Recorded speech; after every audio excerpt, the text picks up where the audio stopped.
Hello everyone, welcome back to our YouTube channel loss study. কেমন আছো তোমরা সবাই? আশা করি তোমরা সবাই অনেক ভালো আছো। আজ প্রায় 9 দিন হয়ে গেছে আমি কোনো ভিডিও আপলোড করিনি। আর ভিডিও আপলোড না করার জন্য তোমরা অনেকেই আমাকে কমেন্ট করেছো যে ভিডিও কেন আসছে না। যেমন এখানে কমেন্ট করেছে প্রসেনজি, জিজ্ঞেস করেছে হাই লস স্টাডি তুমি ঠিক আছো তো, কোনো ভিডিও নেই, লং টাইম হ্যাভ গন। তারপর নেক্সট কমেন্ট করেছে খান আর 420, বলেছে কোথায় আছো, কি করছো, কিছুই জানতে পারছি না। তোমার মায়ের শরীর কেমন আছে, তোমার জ্বর ছিল, তুমি কেমন আছো, কিছুই জানতে পারছি না, চিন্তা হচ্ছে। আরে চিন্তা করো না, আমি সব বলবো। আগে আমি কমেন্টস গুলো সব পড়ে খান আর 420 পরে আমাকে যিনি কমেন্ট করেছে ওনার আইডি নেমটা আমি বলতে পারছি না, মানে বুঝতে পারছি না, কিন্তু উনি যে কমেন্টের মাধ্যমে বলেছে আমি সেটাই তোমাদের সামনে তুলে ধরছি। উনি বলেছেন অনেক কটা দিন হয়ে গেল কোনো ভিডিও এলোই না, নিশ্চয়ই তুমি চরম ব্যস্ততার মধ্যে আছো মনে হয়। প্রণামী কাকিমার শরীর কেমন আছে সেটাও জানতে পারলাম, বাট তুমি যে ব্যস্ততাই থাকো না কেন, আজ আমি আবারও পরম শক্তি পরমেশ্বর প্রভুর নিকটে প্রার্থনা করি, হে ঈশ্বর তুমি ওর ব্যস্ততার পাশে থেকো সর্বদা, প্রাণীর সবকিছুই ভালো রেখো। Thank you so much. Next comment করেছে অর্পণ দাস মাই ডেইলি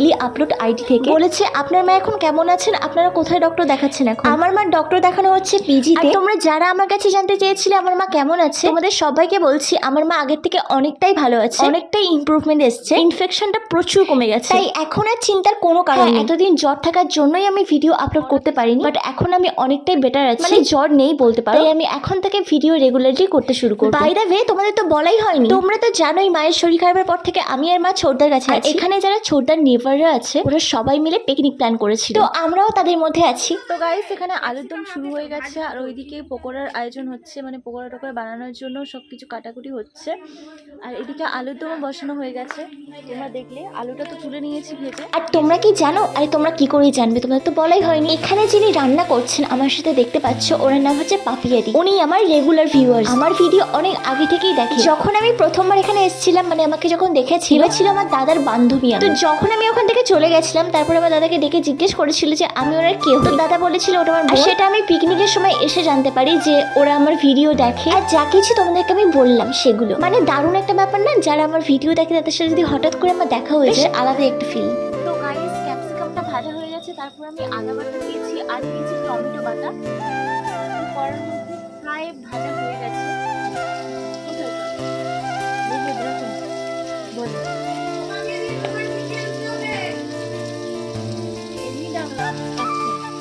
তো এবার দেখো একে একে ধনে গুঁড়ো, জিরে গুঁড়ো, লঙ্কার গুঁড়ো, তার সাথে লবণ সবকিছু মশলা দিয়ে ভালো করে কষে নেওয়া হয়েছে, দেন ভেজে রাখা আলুগুলো ছেড়ে দেওয়া হয়েছে, আর হ্যাঁ মটরশুঁটিও কিন্তু দেওয়া হয়েছিল। তারপর ওই ভাজা মশলার মধ্যে আলুগুলো দিয়ে আরো একবার ভালো করে কষে নেওয়া হয়েছে, দেন জল ঢেলে দিয়ে যখন আলুগুলো সিদ্ধ হয়ে গেছে ওই আলু কষার মধ্যে গরম মশলা ছড়িয়ে দিয়ে নামিয়ে নেওয়া হয়েছে। তারপর আমরা সোজা চলে গিয়েছিলাম কচুরি বানানোর জন্য, কারণ অনেকটাই লেট হয়ে গেছে, অনেকগুলো কচুরি করতে হবে। তো এদিকে দেখো সবাই মিলে আমরা কচুরিগুলো বানাতে বসে পড়েছি। প্রথমে তো লেচি কেটে নেওয়া হয়েছিল, তারপর আমরা একে একে সবাই হাতে হাতে কচুরিগুলো বানিয়ে নিয়েছি পুরগুলো দিয়ে।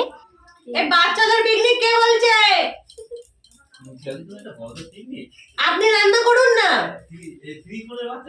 ঠিক আছে আপনি রান্না করুন, তারপরে বলবেন বাচ্চাদের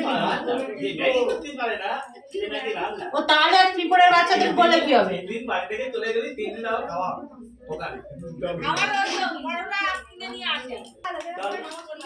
না না পরের বারে হবে, ফ্রাইড রাইস, চিকেন কষা এগুলো হবে। তো এখানে হয়তো তোমরা ভাবছো যে এরা কি বলছে, আসলে আমাদের পিকনিকের আইটেম হচ্ছে কচুরি, আলুর দম, পকোড়া আর তার সাথে কফি। তো এই আইটেমগুলো শুনে ছেলেরা টিটকাই মারছে যে এত বড় বড় মেয়েরা পিকনিক করছে আর এখানে কচুরি আর আলুর দম হচ্ছে। আর দেখো বলতে বলতে কফি চলে এসেছে, কিন্তু সিরিয়াস বলছি কফিটা কিন্তু দারুণ হয়েছিল। কফি টফি খেয়ে আমরা অন্য টপিকে চলে গেছি, আর সেটা হচ্ছে আমাদের যারা মা কাকিমারা আছে তারা তাদের হাজবেন্ডকে কি বলে ডাকে, সেটা নিয়ে সবাই আলোচনা করছিল, তো তোমরা শোনো। ও গো, হ্যাঁ গো, কি গো, তারপরে তো সব বুঝতেই পারবো।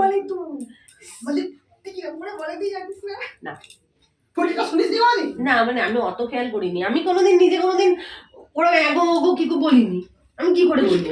তোমাকে হ্যাঁ গো গো বলতে হবে, না হলে কি হবে, মারবে?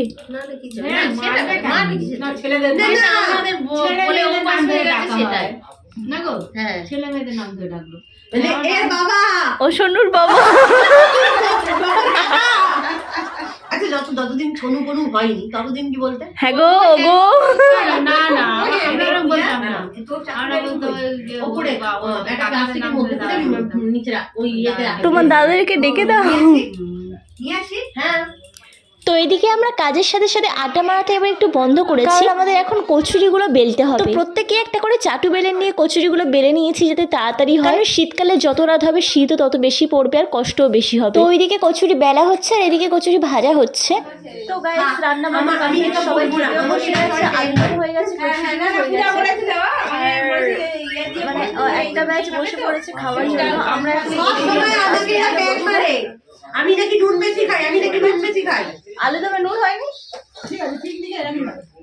না সকাল আমাকে প্যাক মারি বলে আমি বললাম আমার মোটা চেহারা বলে আমাকে ওখানে অনেক মোটা মানুষ তো নিজে যেন কত কম জায়গা নিয়ে বসেছে।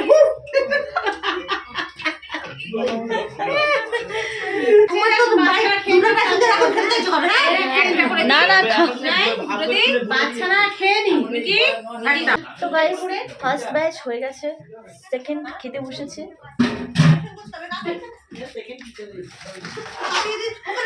আর ছেলেরা সব বাইরে বসে আছে, ওরা এই পরের ব্যাচে খাবে, তারপর আমরা খেতে বসবো। কেন ক্যামেরা ফেস করা অভ্যেস নেই। চলে এসো, একটু এসো। এটা হচ্ছে হ্যালো গাইস। তো গাইস এটা হচ্ছে পূজারি, তিনি ক্যামেরার সামনে একদমই আসতে চায় না, লজ্জা পায়। লজ্জা পাও? ক্যামেরার সামনে শুধু, এমনি টাইমে পারি না। এমনি পাও না বুঝতে পারছি। না লজ্জা পাই না, আমি অ্যাকচুয়ালি ক্যামেরা শাই। হ্যাঁ ক্যামেরা শাই অ্যাকচুয়ালি। আচ্ছা, মানে আমার সবসময় মনে হয় যে আমাকে বাজে লাগছে, আমাকে বাজে লাগছে। একদমই না ওরকম, আমার মনে হয় অবশ্য আমিও ক্যামেরার সামনে ঠিকঠাক কিন্তু হয়ে গেছে। হ্যাঁ বাধ্য হয়ে। তোমার ব্যাপারটা কি হয়েছে? হয়ে গেছে, ইউজ টু হয়ে গেছে। হ্যাঁ। আমার এখনো ইউজ টু হয়নি ব্যাপারটা। অভ্যস্ত না ওই জন্য, অন্য কিছু একদমই অন্য কিছু। আমি একদমই আমরা যারা মনে করি যে ক্যামেরার সামনে ভালো লাগছে না, এটা ওটা কিন্তু যারা দেখে তারা ওরকম কিছু মনে করে না। না ব্যাপারটা ওরকম না, ব্যাপারটা হচ্ছে যে ওটা হচ্ছে তোমার প্র্যাকটিস। ওরা যেরকম ভাবেই দেখে অভ্যস্ত সেরকম ভাবে পছন্দ করে, ভালোবাসে। মেয়েটার বাবা চাষবাস করে, মেয়েটা কি হ্যাঁ আমি দেখেছি। হ্যাঁ ওর ব্লগ গুলো দেখতেও ভালো লাগে। হ্যাঁ আমার যেমন আমি না আমরা যেরকম মনে করি না যে আমাদের কিরকম লাগছে, না কিন্তু ওরা খুব ভালোবেসে দেখে। না ওরা অন্যরকম মেন্টালিটি। আমার যেমন তোমাকে বলছি, আমার যারা আমি ইউটিউবার কাস্টমার আছে, যারা আমার দোকানে আসে আর কি। চলে এসো। ইউটিউবার কাস্টমার আসে। হ্যাঁ ওই যে মেয়েটার নাম ব্লাউজ। হ্যাঁ আচ্ছা কে আসে কে? ওই মেয়েটার নাম কি? হানি ব্লগ কিছু একটা নাম আছে। হ্যাঁ হানি ও করে ফেমাস। হ্যাঁ ফেমাস। ভালো বেরিয়েছিস? আমি জানি না ওখানে কি, হয়তো চিনি, ফেসের সাথে আমার পরিচয় আছে, নামের সাথে হয়তো। অনেকেই ওরকম ইউটিউব করে, সবাই চিনবে।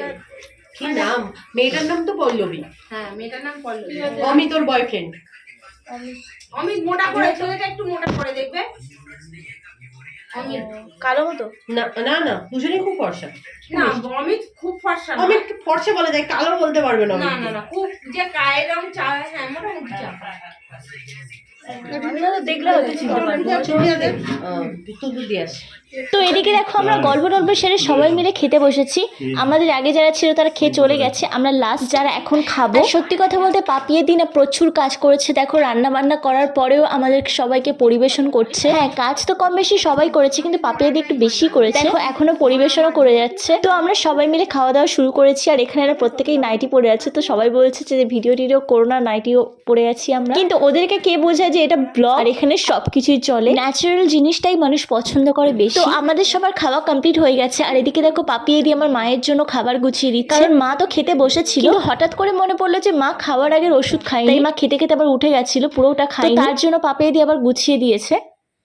ফাইনালি আমাদের খাওয়া কমপ্লিট হয়ে গেছে, এবার বাড়িতে চলে যাবো। সবাই গুছিয়ে নিচ্ছে। টাটা করে দাও। টাটা। সবাইকে টাটা।